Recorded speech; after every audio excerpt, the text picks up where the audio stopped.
तो guys finally revenge of the iron blooded sword hound मानवा का नया चैप्टर आ चुका है और कहानी शुरू होती है वहीं से जहां पिछली बार छोड़ी थी। जमीन थरथरा उठी। मैडम 8 लेग्स ने अपना मुंह खोला। उसकी आंखें जलते हुए अंगारों जैसी। बास्करविल ट्रिपलेट्स बिना वक्त गंवाए हरकत में आ गए। तीनों ने पलक झपकते ही पोजीशंस ले ली। अटैक्स को डॉज करते हुए इधर उधर घूम रहे थे। विकोर अभी भी शांत खड़ा था। सिंक्लेयर ने अपना मैजिक स्टाफ कस के पकड़ा। उसके हाथ कांप रहे थे। डर उसकी सांसों में घुल चुका था। दूसरी ओर ग्रेनोला पूरी तरह पैनिक में था और लव गुड मेलिनी बस चुपचाप उस मकड़ी को घूर रही थी। उसके होंठ सूख चुके थे। आंखें डर से जमी हुई थी। ये क्या है? उसके टीममेट्स घबरा गए। रिएक्ट करो मेलिनी, भागना पड़ेगा। उधर वाइकोर बाकी सभी के साथ रिट्रीट करते हुए पीछे हट रहा था पर उसकी निगाहें मैडम पर जमी थी और आंखों में उभर रहा था गहरा सीरियसनेस। यही है वो प्रेजेंस जो मैंने टूर्नामेंट शुरू होते ही महसूस की थी। विकोर की आंखों के सामने एक पुरानी किताब तैरने लगी। रिग्रेशन से पहले मैडम बस एक लेजेंड थी। इंपीरियल बेस्टियरी में इसका पहला और आखिरी नाम बस एक रूमर की तरह दर्ज था। किसी ने उसे ठीक से देखा ही नहीं था। यहाँ तक कि मेज टावर में भी उसका कोई प्रेसिडेंट नहीं था। तो क्या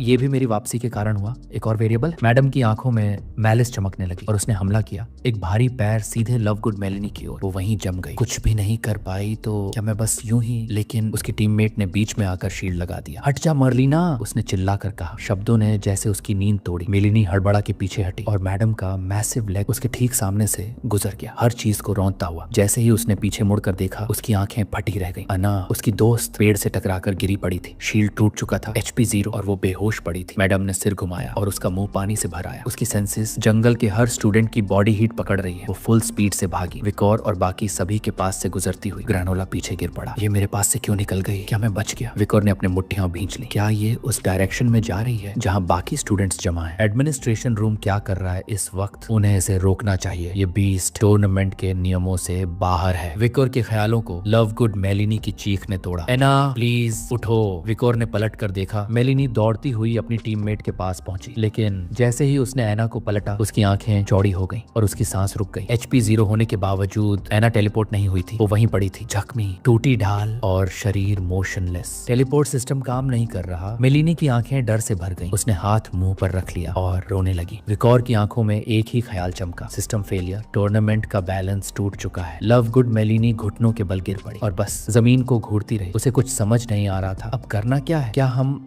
बस यही मरने वाले हैं? उधर ग्रेनोला ने जैसे तैसे खुद को उठाया, चेहरे पर हैरानी और डर से भरी आंखों के साथ। ये कैसे पॉसिबल है? HP 0 होने के बाद भी कोई टेलीपोर्ट नहीं हुआ? उसने सिर पकड़ लिया और पागलों की तरह चिल्लाने लगा। टूर्नामेंट को बंद क्यों नहीं कर रहे? एडमिन रूम में बैठे लोग कर क्या रहे हैं? विकोर अभी भी शांत खड़ा था, गहरे सोच में डूबा। ग्रेनोला ने घुटनों के बल गिरते हुए एक बार फिर सिर पकड़ा। क्या उन्होंने हमें यहीं छोड़ दिया है? क्या अब कोई नहीं आएगा? उसके चेहरे पर बस एक ही भावना थी, हम अकेले हैं। विकोर ने धीरे से कहा, शांत हो जाओ ग्रेनोला। पर जवाब में ग्रेनोला पागलों की तरह चिल्लाया, मुझे नहीं मरना इस जगह, मैं नहीं मरना चाहता। और तभी झाड़ियों से कुछ लोग निकलकर सामने आए। बकिरागा, होइनहाइम और डोलोरेस। बकिरागा ने तलवार कंधे पर टिका रखी थी। उसकी आंखें वाइकोर पर टिकी थी, एकदम शांत और भारी। होइनहाइम की नजरें भी शांत थी। डोलोरेस ने दूर से देखा और उसकी आंखें चिंता से भर गईं। मेज टावर एडमिनिस्ट्रेशन रूम में होलोग्राम लाल रंग से चमक उठा। वेल और बाकी सभी पैनिक में आ गए। HP 0 होने के बावजूद स्टूडेंट्स टेलीपोर्ट नहीं हो रहे थे। अब जबकि एक लड़की जख्मी पड़ी थी, उन्होंने इमरजेंसी में इवैक्यूएशन प्लान एक्टिवेट करने की सोची। वेंसी मॉर्ग की आंखें चिंता से लाल हो गईं। टूर्नामेंट बंद करो, वो चिल्लाया।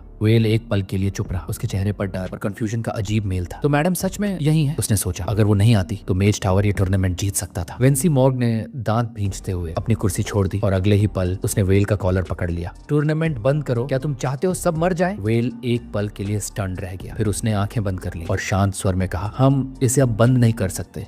वेल दोबारा धीरे से कहा, सिस्टम कंट्रोल खो चुका है। जिस एंटिटी को समन किया गया उसे खुद मेज टावर तक कंट्रोल नहीं कर पाया। स्टूडेंट्स बाहर नहीं आ सकते और हम अंदर नहीं जा सकते। वेंसी मॉर्ग की आंखों में खामोश डर भर आया। तो क्या कोई रास्ता है? वेल ने होलोग्राम की ग्लोइंग सरफेस पर उंगली टिकाई। एक ही रास्ता है, उस बीस्ट को खत्म करना, मैडम 8 लेग्स को। इस बीच जंगल में डोलोरेस ने धीरे से हीलिंग स्पेल एक्टिवेट किया। एना का शरीर चमकने लगा। HP शील्ड ने इम्पैक्ट थोड़ा अब्सॉर्ब कर लिया। वो बस बेहोश है, रिकवर कर जाएगी। लव गुड मेलिनी जमीन पर बैठी रही, आंखें नीची, हाथ घुटनों पर टिका रखे। तो कम से कम अभी के लिए हम सेफ हैं। पर उसी पल उसका ध्यान मैडम की तरफ गया। वो अब भी दौड़ रही थी, किसी और डायरेक्शन में जहाँ शायद और बच्चे छुपे हैं। मैडम 8 लेग्स ने जैसे ही बाकी स्टूडेंट्स पर हमला किया, डोलोरेस की नजर उस पर ही टिकी रह गई। उम्मीद है बाकियों को कुछ न हुआ हो। उसके दिल में दहशत थी, वो अभी भी समझ नहीं पा रही थी ये सब हो क्या रहा है। पीछे खड़ा विकोर एकदम शांत था, पर उसके भीतर गिल्ट का तूफान उठ रहा था। उसकी नजर जमीन पर थी, आंखों में एक ही डर। मैं जानता था ये वही मैडम नहीं है, पर फिर भी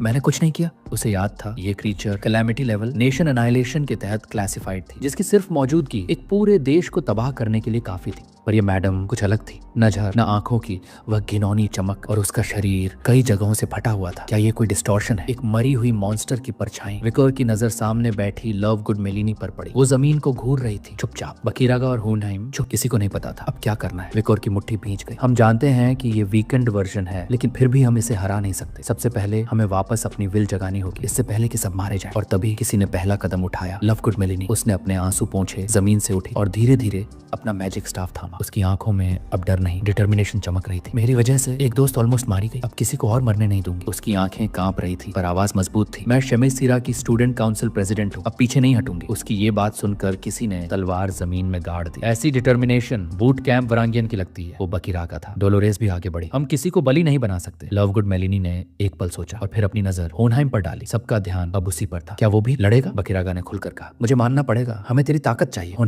होनहाइम मुस्कुराया, चश्मा ठीक किया और कहा, मुझे पसंद नहीं, पर एक अस्थायी अलायंस मंजूर है मेज टावर की जीत के लिए। विकोर दूर खड़ा ये सब देख रहा था। मैंने उन्हें कम आंका था। ये वही लोग हैं जो ईरा ऑफ डेवास्टेशन में आगे खड़े रहे थे। अब उसने ट्रिपलेट्स को इशारा किया। उनकी आंखें वाइडन हो गई। अब से तुम तीनों मेरी बात दूसरों तक पहुंचाओगे। मैडम 8 लेग्स को हराने का रास्ता। दूसरी तरफ मैडम स्टूडेंट्स के पीछे भाग रही थी। उनकी आंखों में सिर्फ एक चीज थी, डर और मौत का साया। एक लड़की गिर पड़ी, चेहरा जमीन से टकराया, उसकी टखनी मुड़ गई थी। वो दर्द से चीखी, रुको प्लीज, मेरी हेल्प करो। उसकी दोस्त रुकी, पल भर को पीछे देखा, आंखों में आंसू। फिर उसने मुड़कर अपनी पीठ कर ली, आंखें बंद की और भागने लगी। सॉरी, वो बस अपनी जान बचाना चाहती थी। उसका हाथ हवा में ही रह गया। चीख जंगल में गूंजती रही। मैडम 8 लेग्स की आंखें बुरी तरह चमक रही थी। उसने अपनी लंबी लेग्स उस लड़की की तरफ बढ़ाई, वार करने के लिए तैयार। लड़की की आंखों से आंसू बहने लगे। ये मेरा अंत है। लेकिन ठीक उसी पल एक जोरदार धमाका हुआ। आग की लपटें मैडम पर गिरी। लड़की बाल बाल बच गई। एक्सप्लोजन्स के धुएं से जंगल ढक गया। हवा भारी हो गई। मैडम की आंखें और भी ज्यादा तेजी से चमकने लगी, और जब स्मोक का पर्दा हटने लगा सबकी सांसें थम गई। वो अब भी एक खरोंच तक नहीं आई थी। उस आग से जो